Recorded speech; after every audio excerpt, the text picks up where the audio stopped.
Alors cette semaine, j'ai fait un rêve, et ça vous est peut-être déjà arrivé, ce genre de rêve. C'est des rêves étranges, où en fait, on a l'impression de ne pas arriver à échapper à quelque chose ou à quelqu'un.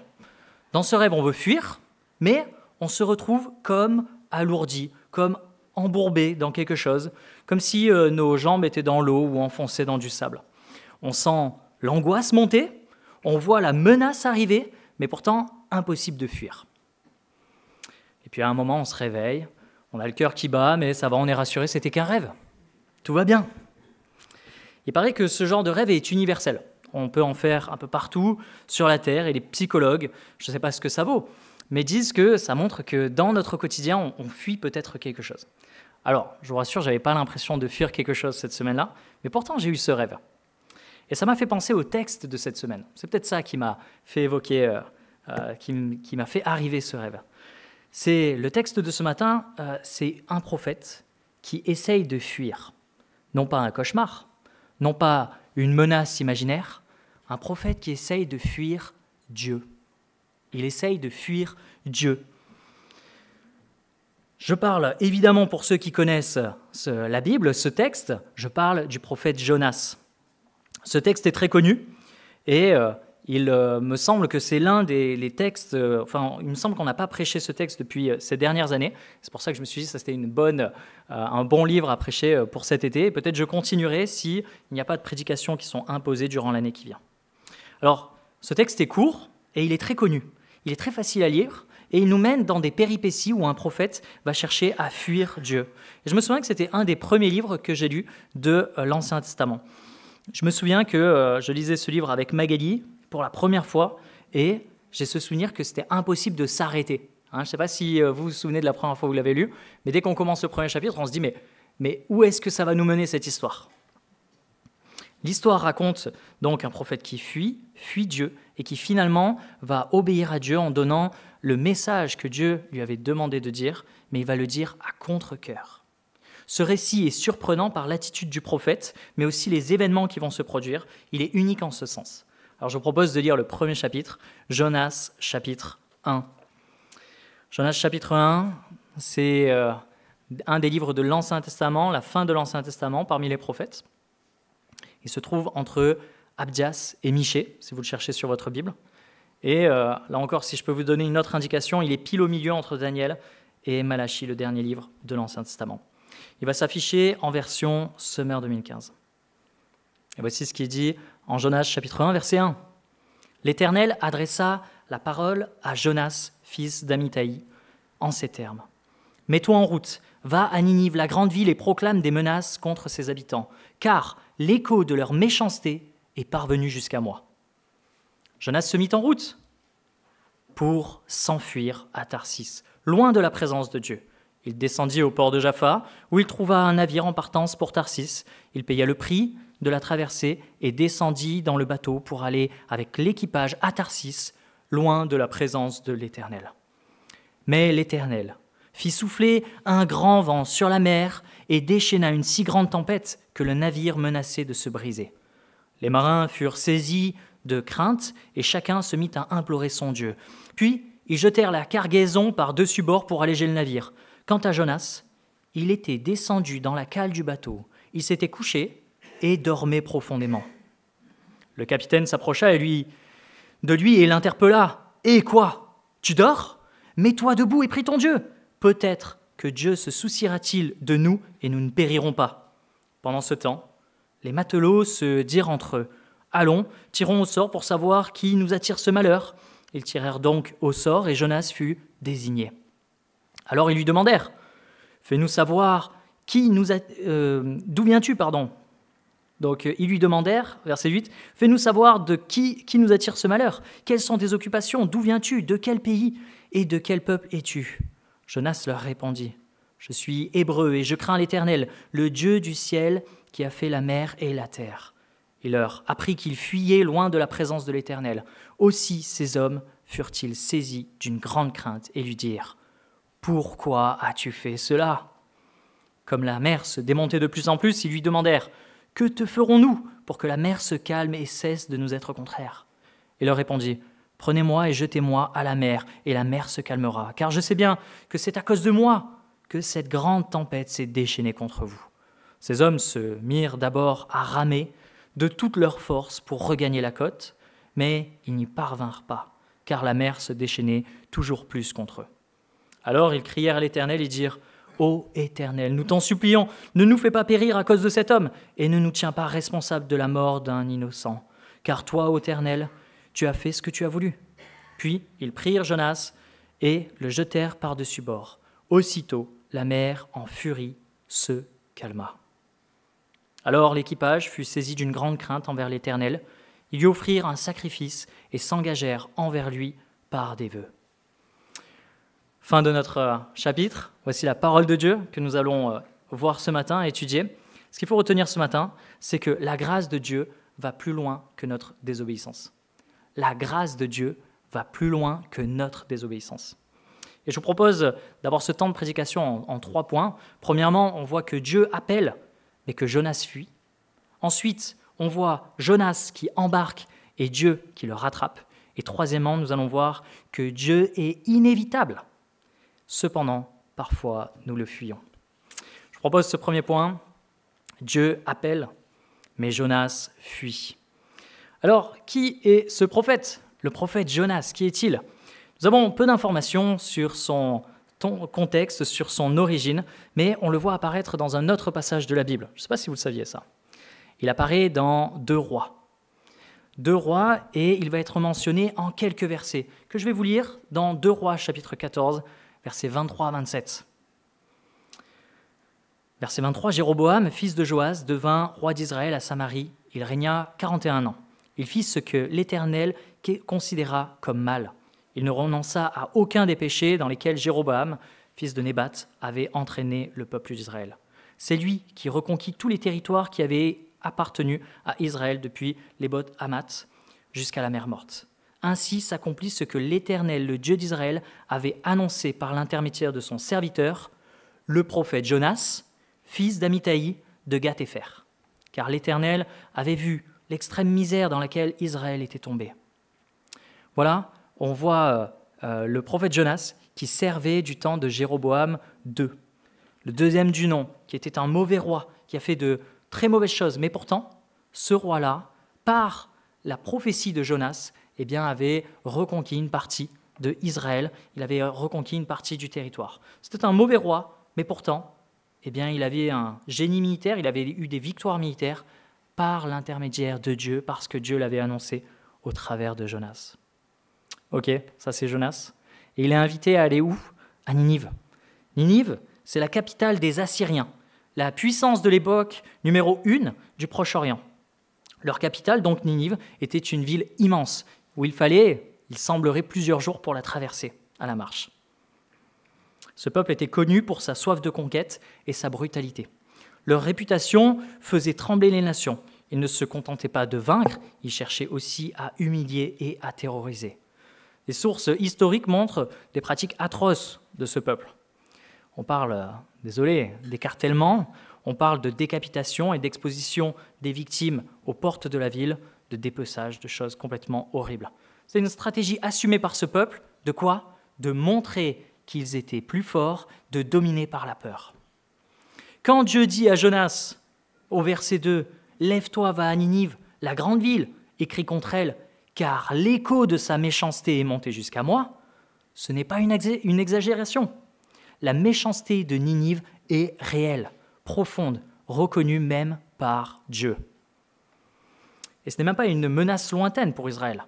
Peu de temps après Jonas, ce sont justement les Assyriens qui vont envahir le royaume du Nord et déporter les 10 tribus d'Israël en exil. Ils sont donc les futurs bourreaux du peuple de Jonas. Pour information, par la suite, les Assyriens vont être vaincus par les Babyloniens qui vont se révolter et qui vont poursuivre le travail de déportation du peuple juif. Alors à ce stade, on pourrait se dire, mais Jonas, pourquoi est-ce qu'il fuit ? Et avec ce que j'ai décrit des Assyriens, c'est absolument logique qu'il ait envie de fuir. Qui aurait envie d'aller dans un peuple comme celui-ci ? En fait, on pourrait citer 4 raisons pour lesquelles Jonas ne voudrait pas aller chez les Assyriens. Premièrement, c'est un peuple impur. Et pour lui qui est juif, il ne devait pas se déplacer dans un peuple qui était impur. Un pays où il y avait de l'idolâtrie, où il y avait de la violence. Premièrement, donc, il ne voulait pas être impur en se corrompant avec eux. Deuxièmement, très certainement parce qu'il a de la haine contre eux. Il déteste ceux qui sont potentiellement les ennemis de son peuple. Troisièmement, peut-être qu'il n'a pas envie d'avoir ce prestige, d'aller annoncer, lui, le prophète juif, aux barbares, aux ennemis de son peuple. Il sait que s'il annonce la destruction et que finalement elle ne se réalise pas, il serait considéré presque comme un faux prophète parce qu'il a annoncé quelque chose qui ne va pas se réaliser. Il avait peut-être peur de ce discrédit aussi. Dernièrement, peut-être qu'il avait aussi un patriotisme pour la nation, pour sa nation à lui. Il se dit, il vaut mieux qu'eux soient détruits par Dieu, que je ne les prévienne pas, comme ça ils sont détruits par Dieu, ça fera moins d'ennemis à combattre pour Israël. Peut-être qu'il se dit ça aussi. Et donc Jonas ne va pas à Ninive. Il va exactement à l'opposé de Ninive. Au lieu de partir à l'ouest, au lieu de partir à l'est, il part à l'ouest. Ninive est à l'est. Il faut marcher pour y aller. Mais il a décidé de partir à l'ouest par la mer. Il descend donc à Jaffa, une ville qui est au bord de la Méditerranée, pour prendre un bateau en direction de Tarsis. La localisation de Tarsis est difficile à déterminer. Certains pensent qu'il est parti, qu'il décidait de partir en Espagne, à ce qui, pour l'époque, était certainement le plus loin, ce qui était la terre connue la plus éloignée possible.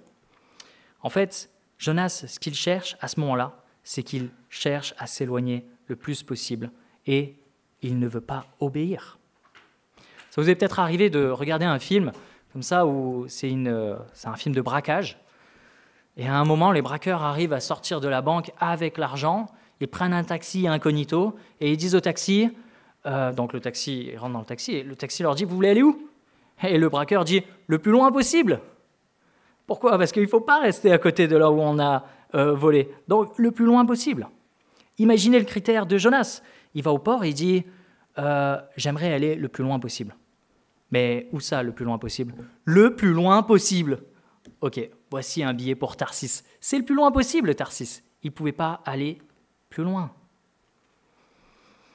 Et c'est là où on voit la beauté de ce texte, la beauté du livre de Jonas. Parce qu'il est bien écrit, ce livre. Il est bien écrit, il est poétique aussi. En fait, on va voir une progression, une action de Jonas qui va toujours l'amener vers la chute, vers les tréfonds, vers il va toujours s'enfoncer dans sa désobéissance. Regardez, verset 2, Dieu dit « Lève-toi, va à Ninive, la grande ville, et crie contre elle. » Donc, lève-toi et agis comme je te l'ai demandé. Verset 3, qu'est-ce qu'il dit ? Il va se lever pour descendre au port de Jaffa. Quand Jonas arrive dans le bateau, qu'est-ce qu'il fait ? Il descend dans la cale du bateau. Quand on va lui dire « Mais qu'est-ce qu'on va faire de toi ?» Il va dire « Jetez-moi de l'eau. Jetez-moi du bateau, comme ça je vais finir dans l'eau. » Il va encore plus s'enfoncer. Et quand plus tard, et je vous spoil, désolé pour ceux qui ne connaissaient pas la suite, au chapitre 2, il va aller même, c'est ce qu'il le dit, « Tu m'avais jeté dans l'abîme au fond des mers et les courants m'ont encerclé. » À ce moment-là, Jonas était au plus bas, l'endroit le plus profond de ce qu'il pouvait être. Il est au fond des mers. Il y a une version poétique comme ça où il y a une action de Jonas, mais toujours vers la chute, parce qu'il s'éloigne de Dieu. Alors que maintenant qu'on a vu que Jonas a été appelé, mais qu'il a fui, montons dans ce bateau avec Jonas. Jonas embarque et Dieu le rattrape. Il faut comprendre que dans cette embarcation, il y a 3 protagonistes, trois choses qui se passent, 3 personnages qui sont agissants. Et il y a la tempête. Alors la tempête n'est pas en elle-même un personnage, mais c'est Dieu qui envoie cette tempête. Il y a ensuite les navigateurs, les marins.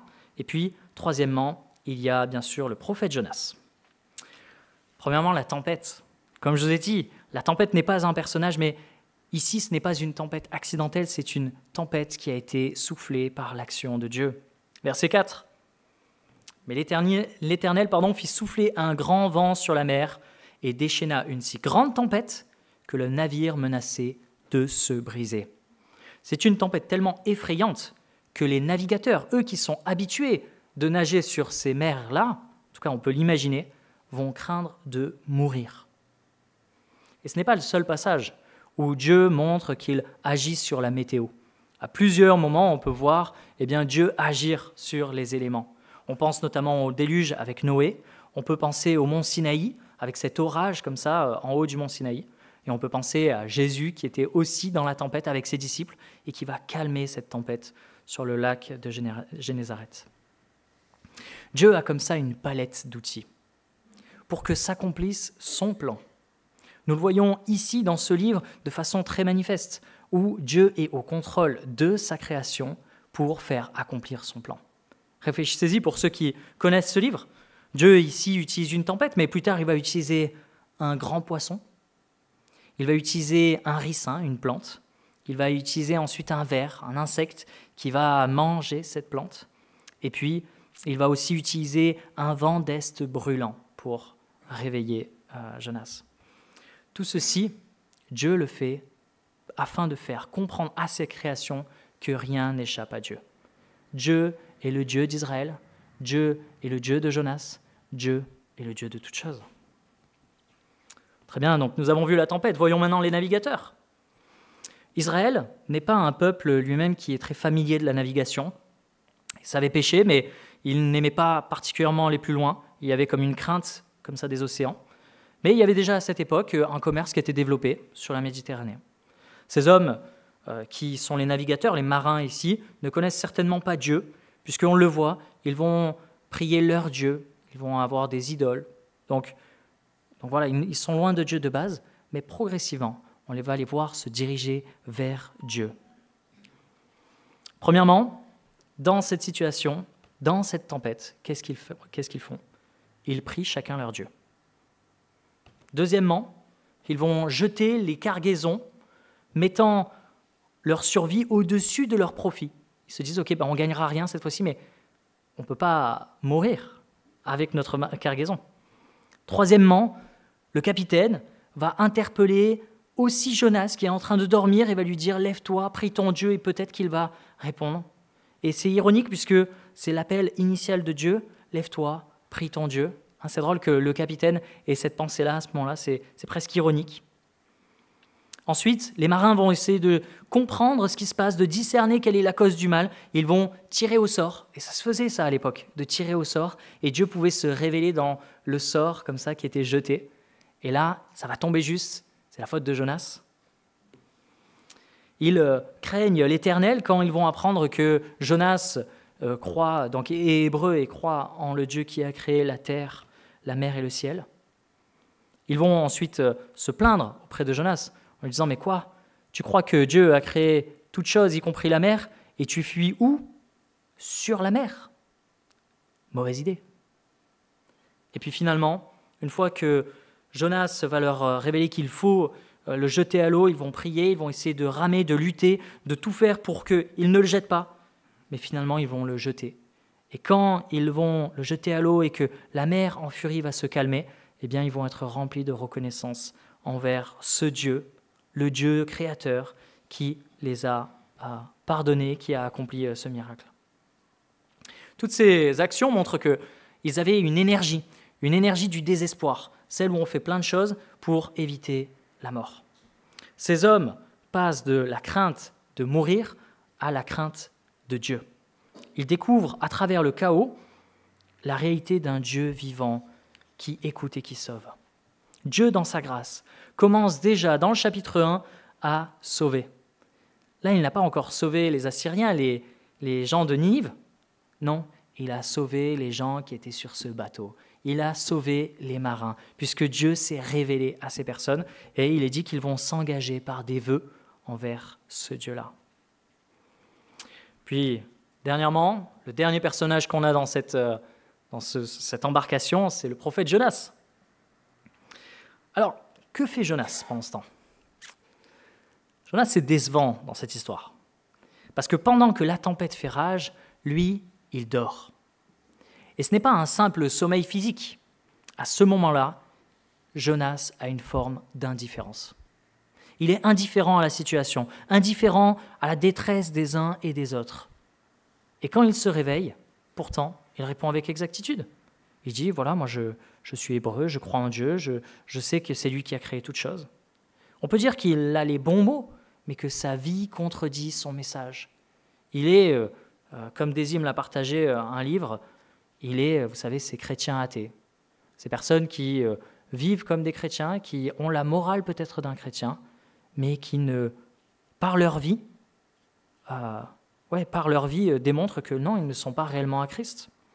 Ils ne le font pas pour les bonnes motivations peut-être. Ils sont des chrétiens athées. À ce moment-là, Jonas est un prophète, mais non pratiquant presque, on pourrait dire. Il va leur dire, verset 12, « Prenez-moi, jetez-moi à la mer, et la mer se calmera. » Et sous-entendu, Jonas, à ce moment-là, ce qu'il dit, c'est « J'en ai tellement rien à faire des Assyriens, j'ai tellement pas envie d'aller à Ninive que vous avez juste à me tuer. Et moi, j'abandonne. Allez-y, faites-le. » Et même dans ce cri d'abandon, eh bien, Dieu ne l'abandonne pas. Et dans cette histoire, on voit que tout est un petit peu inversé. Le prophète dort, les païens prient. Le croyant fuit Dieu et les non-croyants se tournent vers lui. Cette histoire renverse tout ce qu'on attend. C'est le prophète qui est dans la résistance et ce sont les marins qui se convertissent. Et pourtant, Dieu reste au contrôle. Une fois jeté par-dessus bord, la tempête va se calmer et par miracle, Jonas ne va pas mourir. Mais pourquoi est-ce que Dieu accompagne Jonas alors que son prophète est en train de lui tourner le dos? Eh bien, parce que la grâce de Dieu va plus loin que notre désobéissance. La grâce de Dieu va plus loin que notre désobéissance. Dieu agit dans cette histoire par amour pour sa création, mais aussi par amour pour son serviteur. À ce moment-là, ce que l'on voit, c'est que Dieu prend soin de son message, de son messager, et aussi des destinataires qui vont le recevoir. Jonas aurait pu partir à Tarsis, mener une vie loin de Dieu, mais Dieu l'a rejoint dans le bateau. Jonas aurait pu couler à pic, mais Dieu l'a rejoint dans l'abîme. Parce qu'aucune profondeur n'est trop basse, aucune distance n'est trop grande, rien n'est assez sombre pour que Dieu ne puisse pas y voir et y donner sa lumière. Nous voyons ici, mes frères et sœurs, la démonstration du Dieu de la Bible, un Dieu qui aime, un Dieu qui accompagne, un Dieu qui n'abandonne pas ceux en qui il s'est engagé. Et nous verrons que le même Dieu de ce passage est le Dieu qui plus tard a envoyé Jésus-Christ, le Fils de Dieu venu sauver l'humanité. Son amour va au-delà de notre désobéissance. Alors je propose de passer à ce troisième point. Dieu est inévitable, cependant parfois nous le fuyons. On voit que Jonas n'est pas le dernier des nuls. Après tout, il a été utilisé par Dieu à plusieurs reprises, notamment pour Jonas, et il va y avoir un impact. Mais il va être aussi utilisé, donc comme je disais tout à l'heure, avec Jéroboam II, où il va annoncer un message et ce message va s'accomplir. Donc on voit que Dieu va accompagner Jonas aussi dans une progression et Jonas va être utilisé par Dieu. Et ça nous montre une chose, c'est que le plan de Dieu ne se limite pas à nos succès à nous, mais au succès de Dieu lui-même. Si le plan de Dieu tenait dans la réussite de Jonas, ou de quoi que ce soit d'autre, eh bien dans ce cas-là, le plan de Dieu ne s'accomplirait pas. Il serait avorté, il serait arrêté avant même d'avoir commencé ou au tout début de cette mise en pratique. Mais parce que Dieu est au contrôle, nous pouvons être certains que son plan s'accomplit. Alors une dernière chose sur ce passage, c'est que, et c'est une vérité qu'on peut avoir dans toute la parole, ce n'est pas la distance qui nous sépare de Dieu, mais c'est notre refus d'obéir. Ce n'est pas la distance qui nous sépare de Dieu, mais notre refus d'obéir. La distance géographique n'a pas d'importance pour Dieu.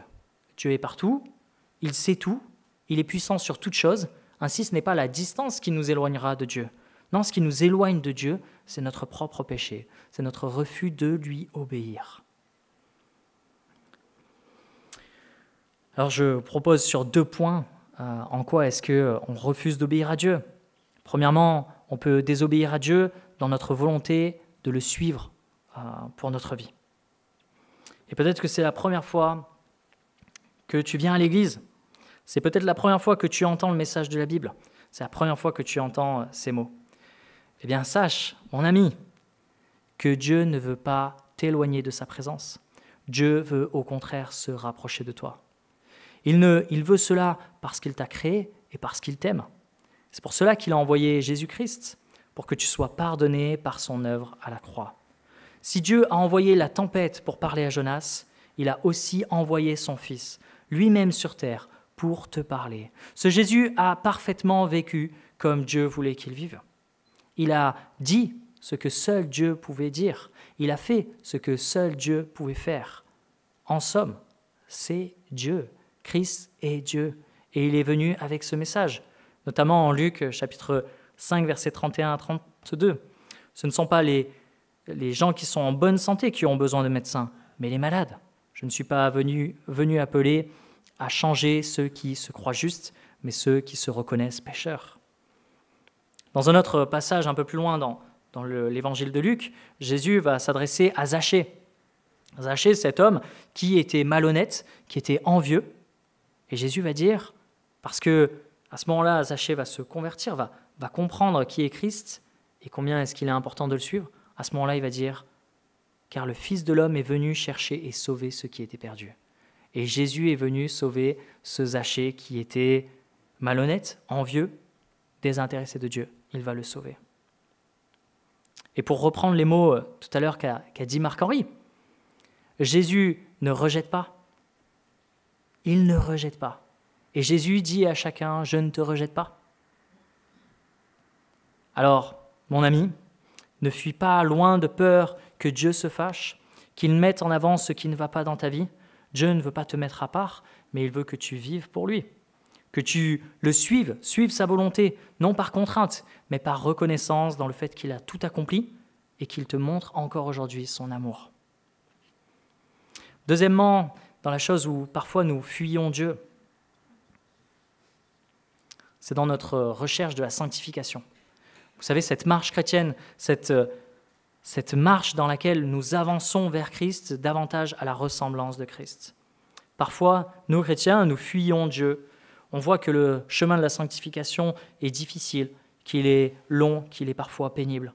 C'est peut-être difficile de prier, c'est peut-être difficile de lire la Bible, de partager sa foi, d'encourager quelqu'un, de servir quelqu'un qui en a le besoin. Et on se dit peut-être même que ça y est, Dieu, il en a marre de nous. Ça fait trop longtemps qu'on n'a pas lu, ça fait trop longtemps qu'on n'a pas témoigné, Et du coup, Dieu en a marre de nous, parce qu'on voit nos échecs et on ne voit pas la grâce de Dieu. On se dit, voilà, ça y est, Dieu, il a compris que je n'étais pas si bon que ça et que je n'étais pas si fidèle. Mais, mes amis, tout le monde entend ce même message, ce même refrain qui nous dit que ça y est, c'est fini. Mais ce message ne vient pas de Dieu, ce message vient de Satan. Et ce message essaiera toujours de nous éloigner de Dieu, de nous faire croire que Dieu en a fini avec nous. Mais le message de Dieu est cette grâce qui se renouvelle jour après jour et qui veut nous aider à avancer, pas à nous éliminer, à avancer. Par Jésus-Christ, nous sommes une nouvelle créature. Nous sommes importants aux yeux de Dieu car nous avons été adoptés, rachetés. Vous savez, moi j'ai un compagnon de prière que j'appelle chaque semaine, c'est un bon ami à moi, et souvent on s'appelle le mardi soir. Et pendant cet appel, on prend des nouvelles l'un de l'autre, on s'apprécie beaucoup, et surtout à un moment, vraiment le but de notre appel, c'est de se poser des questions sur notre foi, où nous en sommes avec Dieu. Et chaque semaine, on se pose les mêmes questions.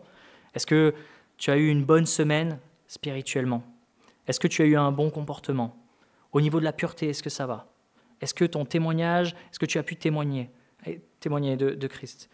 Où en est ta vie de piété? Voilà toutes les questions qu'on se pose.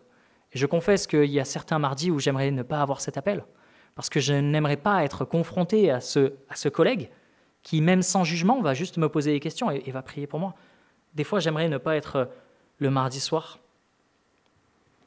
Mais pourtant, même si ça fait mal, comme le tailleur taille la vigne pour ensuite qu'il en ressorte plus de fruits, il est important de faire ce travail de sanctification, parce que Dieu veut nous travailler pour nous faire porter du fruit.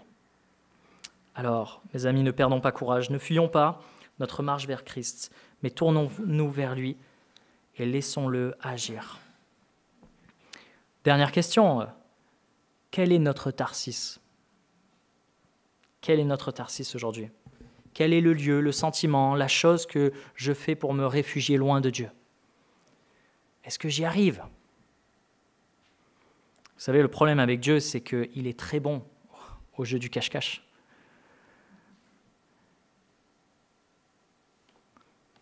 Alors pour conclure, je dirais que l'histoire de Jonas ne s'arrête pas là.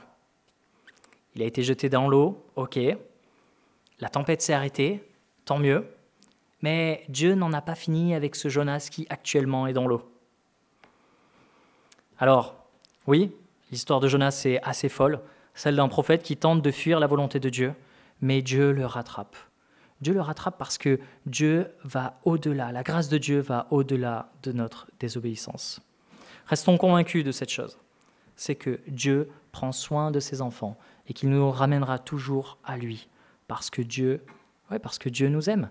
Il a envoyé son Fils Jésus pour le faire, pour nous sauver, et nous sommes acquis à lui.